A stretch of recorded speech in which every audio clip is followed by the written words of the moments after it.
신나는 시사 토크쇼 오태훈의 시사본부.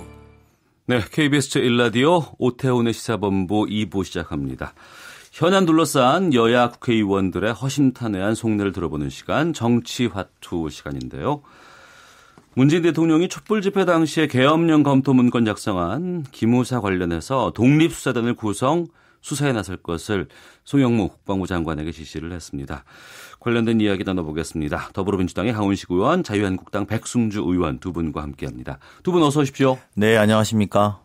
예, 안녕하십니까. 네, 백승주 의원님, 국방부 차관 출신이시잖아요. 네, 그렇습니다. 예, 먼저 이번 기무사 논란 어떻게 보셨는지 좀 말씀해 주세요. 기본적으로 이제 언론에 공개된 그런 자료들을 중심으로 제가 살펴봤습니다. 네. 8쪽으로 된 보고서도 살펴보고 또 군인권위원회에서 공개한 자료들도 봤는데 전체적으로 어떤 국내 정치적 상황 때문에 만들어질 수 있는 어떤 통제를 보면 치안 상술적인 평시 치안으로 통제할 수 없는 그런 상황에 왔을 때 군이 최후의 공권력으로서 어떻게 대처해야 되는가에 대한 그런 예비적 정책 검토 보고서로 보입니다.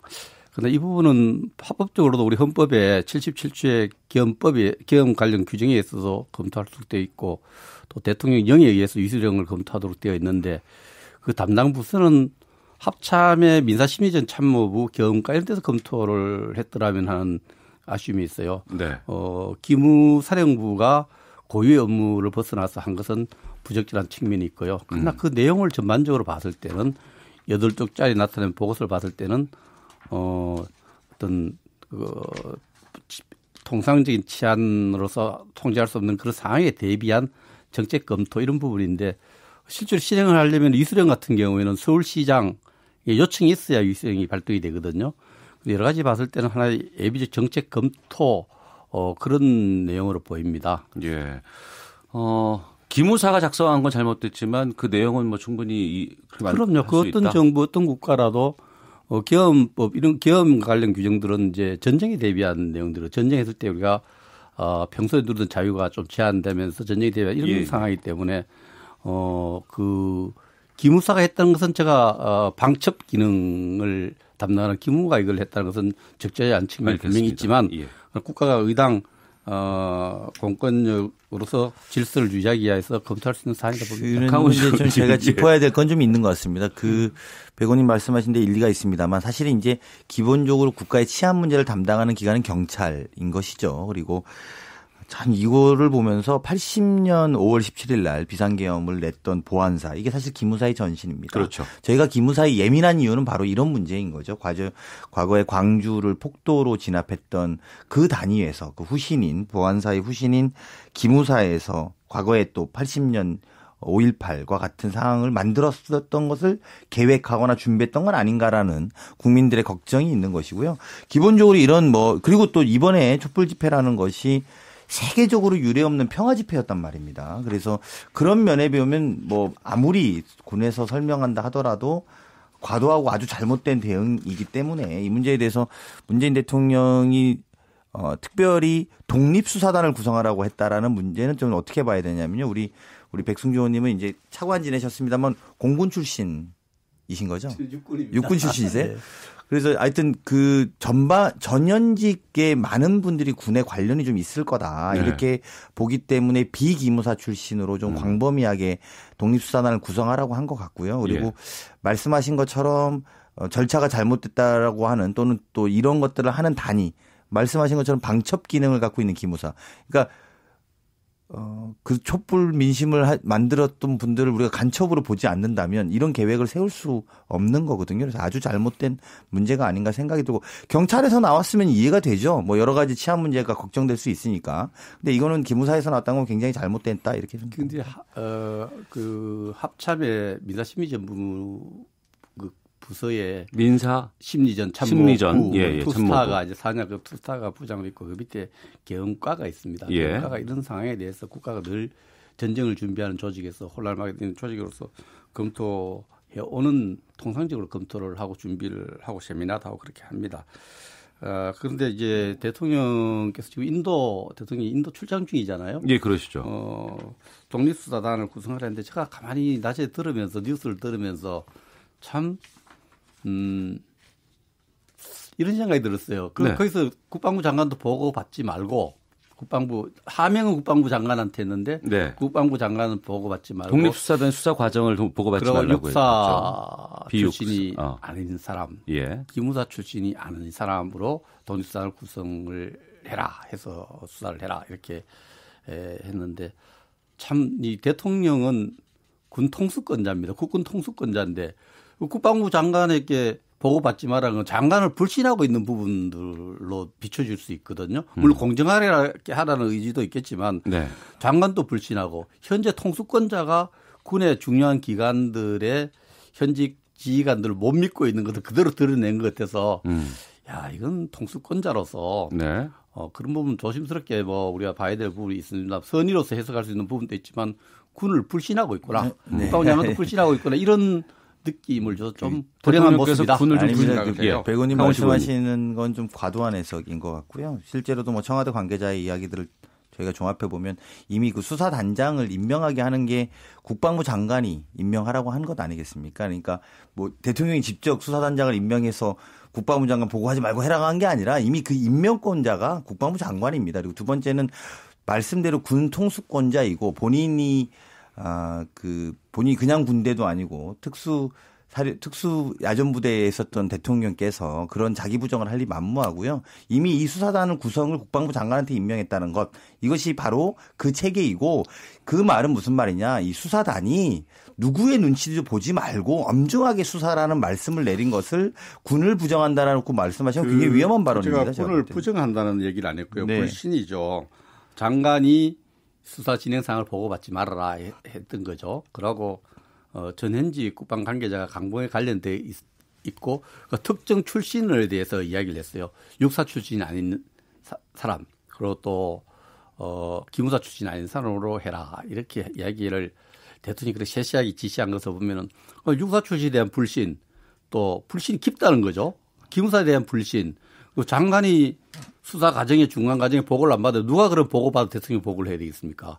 장관이 아닌 사람이 보고를 받아야 된다는 거죠. 장관에 대한 수사진을 구성하도록 했지만 보고를 장관을 통해서 안 받겠다는 이야기이기 때문에 군령권을 가지고 국군 통수권자로서는 그렇게 세세하게 지시한 것은 국방부 장관과 육사 출신 또 기무사 출신에 대한 대통령의 평소 불신이 반영되게 되는 의원님 그 팩트는 틀리신 것 같아서 말씀을 드리면 정확한 표현은 독립수사단 군내 비육군 그리고 비기무사 출신의 그러니까 육사라는 말이 없고요. 비육군이랍니다. 그러니까 육군. 정확한 워딩은 육사에 대한 불신 이렇게 말씀하시면 육군에 대한 불신이 되는 아니 거죠, 왜냐하면 그러면. 이게 실제로 육군에서 일어난 문제잖아요. 육군 기무사령부에서 일어난 문제인데 그렇지는 아닙니다. 아니 기무사는 관계된 부분에 물론 이건 수사하면 나올 겁니다. 기무사령부는 네.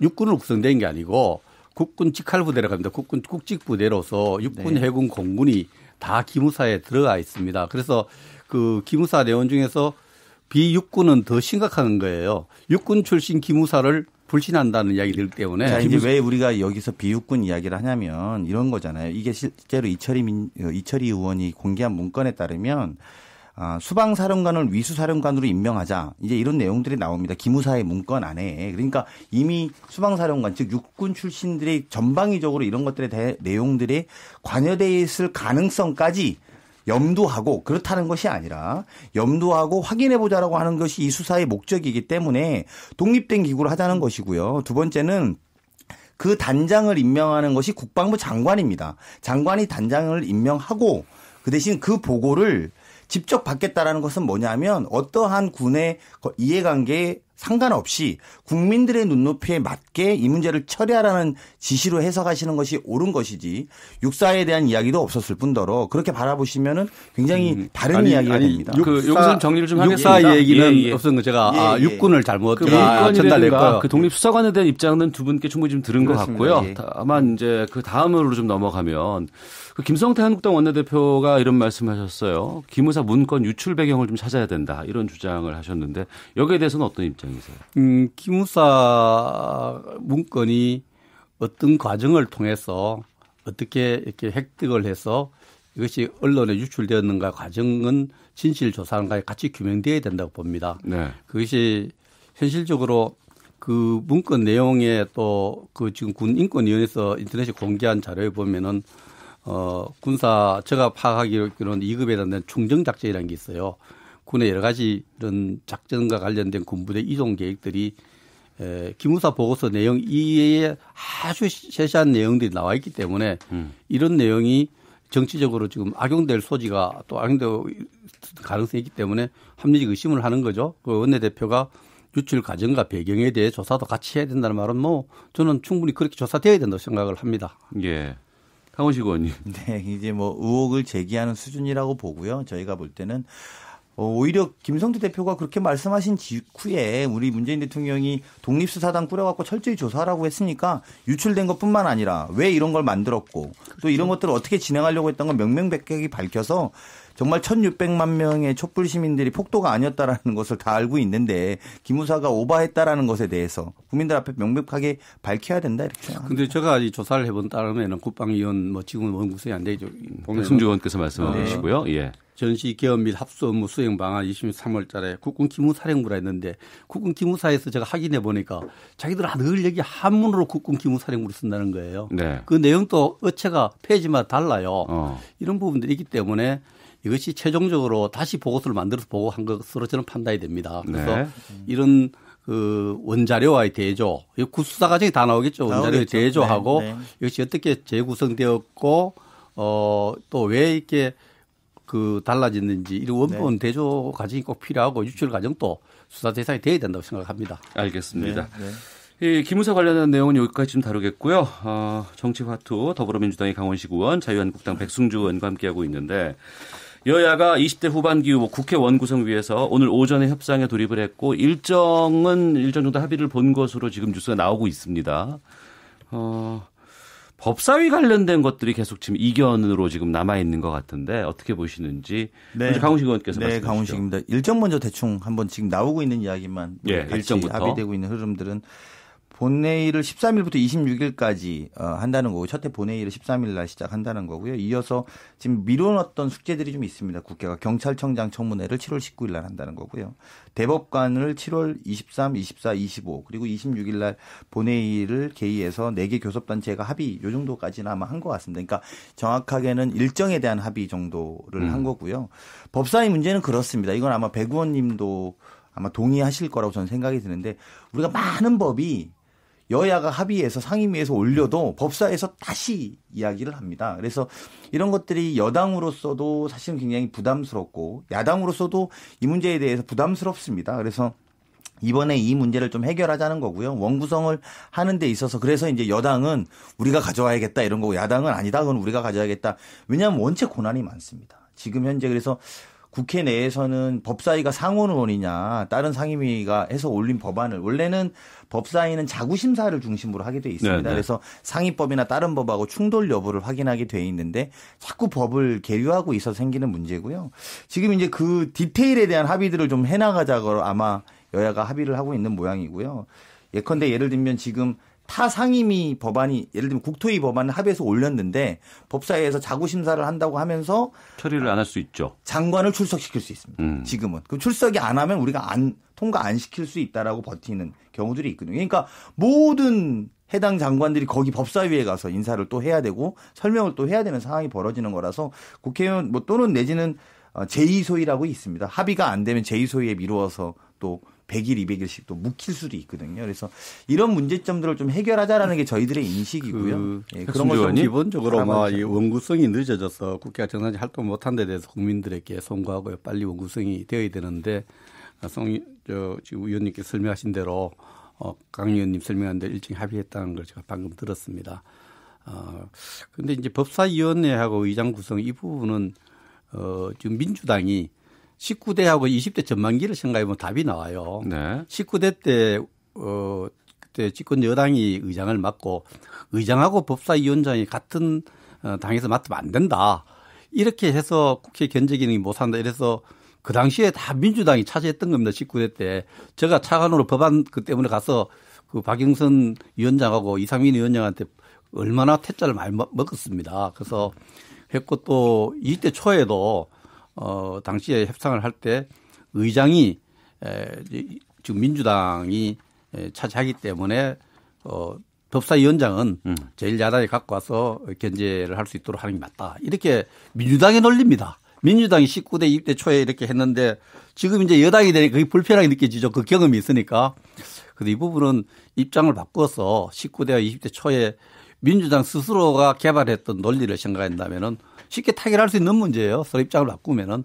그래서 의장을 민주당이 또 과반수 넘는 의석수도 아니에요. 그 야당 협조 속에서 의장을 차지하면은 제1야당에게 그 법사위원장 내놓는 게 당연합니다. 이걸 욕심내기 때문에 원구성이 늦어지고 있는데 민주당이 19대 때 또 20대 초반 전반기 협상 때를 생각한다면 이건 뭐 논란 여지가 없어요. 그렇게 해결될 거로 생각합니다. 양보하라고 단호하게 말씀하시는데요. 네, 그러니까 뭐 결론적으로 오늘이 지나면 합의가 될 텐데요. 예. 문제의 본질은 오늘 합의돼요? 제가 생각할 땐 그렇습니다. 오늘이 지나면 합의가 될 거라고 저는 예측을 하는데 예. 문제의 본질은 그렇습니다. 우리가 지금 이야기하는 게 이제 상임위를 법사위를 야당이 하나 여당이 하나 이걸 이전에 제가 드리는 아까 말씀도 과도한 법사위의 행포에 대해서 맞습니다. 예, 그런 것들을 좀 우리가 극복해 나가는 숙제를 가져가야 된다 이런 것이고요. 전 뭐 야당 말씀대로 그 야당이 어떤 정도 중요한 견제 기능을 위해서 존재할 수 있다고 봅니다. 저 개인적으로. 저도 강 의원님 생각이 똑같아요. 법사위원회가 과도수적인가 네. 법사위원회로서의 기능을 해야 되는데 과도하게 다른 상임위원회 법안에 관여하는 건 그건 잘못된 건 고쳐야 됩니다. 네, 네. 그게 바뀌면 법사위원장을 야당이 뭐 수행해도 저희는 뭐 충분히 그럴 수 있다고 생각합니다. 그 말씀 또 틀린 말씀. 그 말에 동감을 해요. 네. 예. 아 그래요? 법사위원회가 예. 과도하게 다른 상임위원회 법안에 자구 수정을 넘어서서 그 관여하려는 이런 그렇죠. 전통들은 이제 없어져야 됩니다. 그러니까 아까 말씀하셨는데 우리 백 의원님께서 차관 시절에 그 법사위원장한테가 사정했다는 말이 틀린 말이 아니거든요. 근데 너무 그렇게 해버리니까 이게 이제 그때도 잘못된 관행이었고 지금도 그런 관행이니까 그것들은 좀 극복하면서 야당이 법사위원회는 저희는 할 수 있다고 생각합니다. 예. 개인적인 생각입니다. 정리를 하면 오늘 오전에 일정은 지금 합의를 받고 네네. 이제 법사위원장을 누가 차지하느냐 이것이 지금 고민인데 법사위가 본래 위치 이를테면 상임위별로 올라온 법안의 자구 수정이라든가 충돌 여부 정도만 해당하는 그런 입장으로만 된다 그러면 법사위원장 자리는 야당 쪽에 보내줘도 상관이 없다. 이렇게 지금 두 분께서는 공통적인 의견이신 거죠? 네, 그렇습니다. 네. 백순주 의원님도 마찬가지시고요. 예, 법사위원회는 제1야당이 맞는 게 맞다고 생각합니다. 예, 알겠습니다. 무슨 말씀이시든 행간을 제가 이해를 하겠습니다. 자, 오태훈의 시사본부 더불어민주당의 강훈식 의원 또 자유한국당 백승주 의원 두 분과 함께 말씀 나누고 있습니다.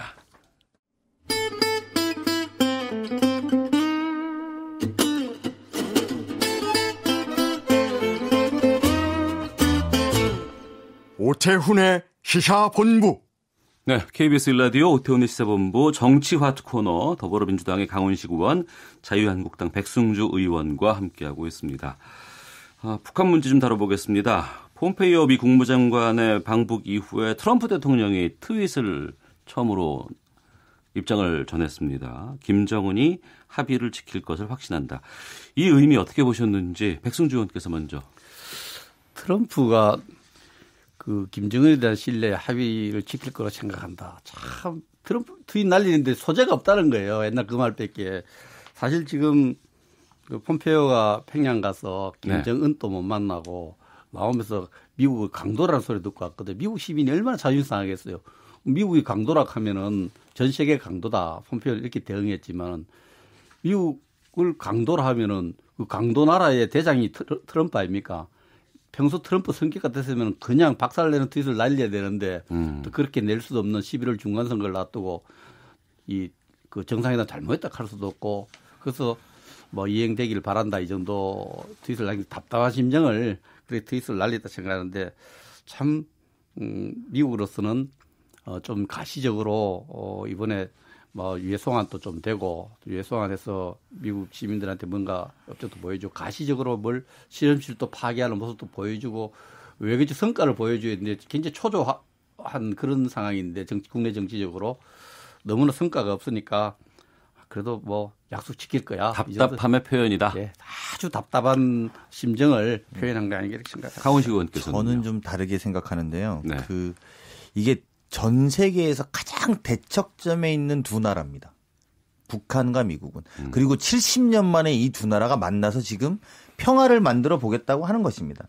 평화는 과정입니다. 결과론적으로 얻어지는 게 아니고요. 지금 이 과정을 통해서 평화로 우리가 한 발 한 발 다가가고 있는 것이다. 저는 이렇게 봅니다. 물론 이 70년 동안 전혀 서로 원수처럼 싸우던 이 두 나라가 어떻게 하루아침에 앉아갖고 우리 어제 합의했으니까 오늘 지켜 도장 꽝 이게 안 되거든요. 그리고 더 잘 아시겠습니다만 한반도 비핵화라는 문제가 굉장한 오래 걸리는 프로세스일 수밖에 없습니다. 그 과정에서 하나씩 어떻게 더 구체적으로 북한의 입장에서는 이거를 다 내준 다음에는 체제 보장을 받을 방법이 없다라는 걱정이 있을 것이고 미국의 입장에서는 정확하게 다 파악을 해서 전 세계에 알려야지만 되는 의무감이 있는 것이거든요. 그래서 이게 좀 지난한 과정의 문제다. 그래서 이게 하나하나를 예를 들면 폼페이오가 못 만나고 왔으니까 큰일 났다 이제 내지는 또 뭐 만나서 악수했으니까 다 해결됐다라는 식의 관점은 양쪽 다 저는 되게 무서운 거다. 그러니까 김정은과 트럼프가 싱가포르에서 악수했으니까 평화가 왔다. 이런 것도 착각이고요. 그리고 또 반대로 폼페이오가 만나서 그냥 빈손으로 왔다더라. 이건 또 이제 곧 속았다라는 것도 굉장히 위험한 것이다. 그래서 이걸 평화는 긴 과정이다. 이렇게 생각하고 지켜보고 믿어볼 필요가 있다. 저는 이렇게 생각합니다. 근데 제가 청와대 대변인이 성명을 첫 술에 배 부르겠느냐. 우여곡절이 있을 거 앞으로 진행될 거라 했는데 저 그 멘트를 들으면서 야 이건 진짜 너무 심하다. 심해요? 이게 건망증이 심하냐. 청와대 대변인이. 이거 1993년에 미국 기본 합의서 만들었잖아요. 네. 2002년인가 올브라이트라는 여성 국무장관이 평양 갔잖아요. 네. 조명래가 또 워싱턴 갔잖아요. 네. 또 우리 트럼프하고 김정은하고 또 싱가포르 만났잖아요. 네. 이 첫 술이 아닌 거예요. 이미 네. 숱하게 만나고 합의하고 이랬던 거죠. 네. 지난하게. 네. 그래서 뭐 북한을 다뤄서 평화 프로세스 만드는 게 지난하고 어렵고 다 알고 있어요. 그러나 네. 이거 첫 술로 이야기하면 안 되는 거예요. 하면 어차피 수없이 만나왔고 수없이 합의를 하는데 또 이번에도 하는 불안감이 전문가들 입장에 가슴 속에 드는 거예요. 그래서 미국 공화당에서는 지금 난리가 아닙니까? 미국 국회에서는 미국 의회에서는 트럼프 속았다. 그 우리는 내줄 거 다 냈죠. 한국과 미국 간에 그 연합훈련 중단하고 우리는 또 구조적 군축까지 준비하고 이런 상황이거든요. 네.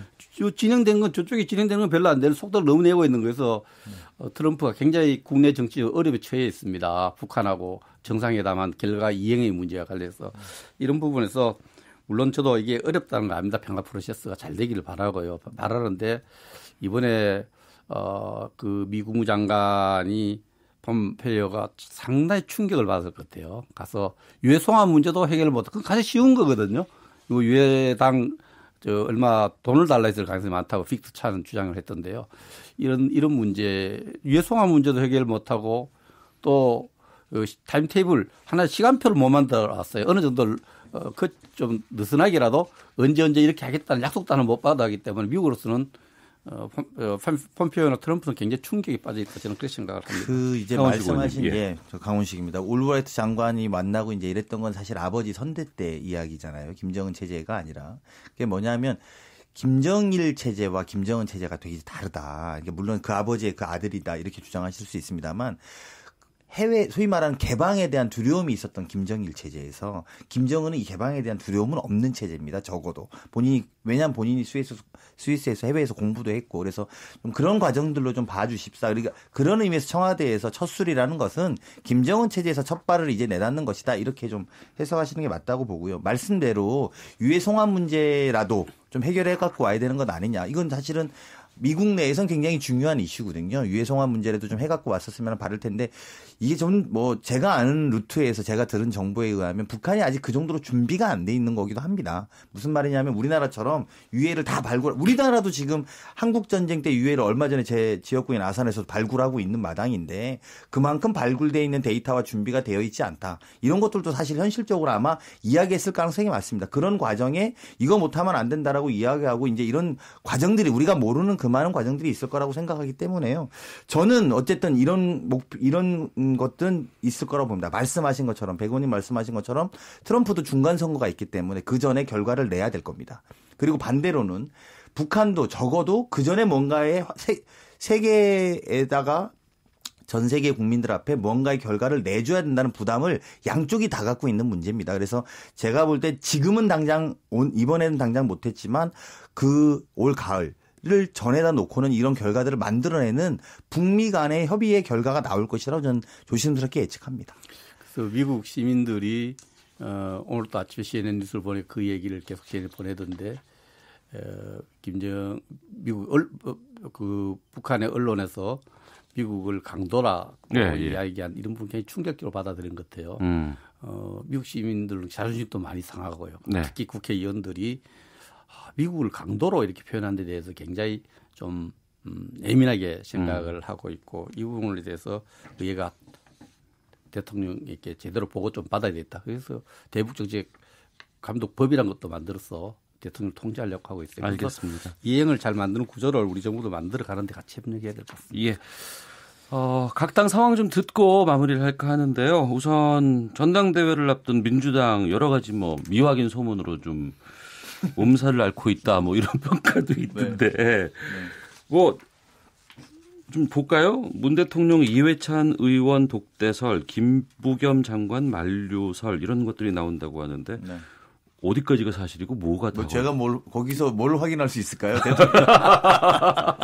제가 확인할 수 있는 거는 모르지만 이런 부담이 있습니다. 사실은 이제 저희가 어디 가서 실제로는 공개 발언한 적이 있습니다만 민주당은 촛불의 민심이 대통령을 세웠고요. 네. 그리고 또 문재인 대통령이 사실은 이번 지방선거를 이겼다고 생각합니다. 그러니까 이 과정에서 민주당은 도대체 무엇을 했느냐 이런 이야기를 사실은 민주당이 또 반대로 이제 민주당의 의원들이나 이런 많은 당직자들이나 이런 사람들은 우리가 정권 교체를 해야 되니까 좀 안에서 내부에서 싸우지 말고 조용히 하자. 그래서 이제 전당대회나 이렇게 스무스하게 넘어갔고요. 자, 이제 대통령이 초반 1년 하시는데 우리가 잘 힘을 모으자 해서 이제 지방선거까지 승리로 잘 온 겁니다. 이제 전당대회가 다가왔습니다. 처음으로 이견과 다양한 소통과 다양한 사람들이 쏟아져 나오면서 출마의 장을 하고 있는 것이죠. 그러다 보니까 소문도 많고 논쟁과 쟁점도 많습니다. 그래서 아마 올해 저희가 8월 27일 전당대회인데 전당대회까지 조금 시끄러울 수도 있고 조금 더 좌충우돌할 수도 있을 거라 봅니다. 아마 지금도 조금씩 그런 것들이 나오는데요. 이게 저희로서는 당이 살기 위한, 물론 이제 한국당도 그런 노력을 해야 됩니다만 저희는 또 다른 의미에서 당이 더 잘하기 위한 노력의 일환이다 이렇게 생각해 주시면 될 것 같고요. 그런 과정에서 나오는 소문과 설설설을 다 확인할 수도 없고 저희 이제 이런 말씀드리면 그런데 제가 원내 대변인 하면서 기자들한테 제일 많이 말한 것은 말과 소문을 보지 말고 발을 봐달라 이렇게 이야기했습니다. 그래서 이제 어떻게 변하는지가 더 중요한 관건이다. 저희는 이렇게 생각합니다. 예, 백 의원님, 자유한국당 비대위원장은 누가 됩니까? 저도 좀 궁금한데 같아요. 언론에서는 많이 나오고 101명 후보 있다고 하는데 하는 과정의 절차로 보면은 전 국회의원들에게 일단 추천해달라고 했어요. 비대위원장과 비대위원 또 공모까지 했어요. 그러니까 각 의원들이 마음속에 두고 있는 분들이 있을 거 아니에요?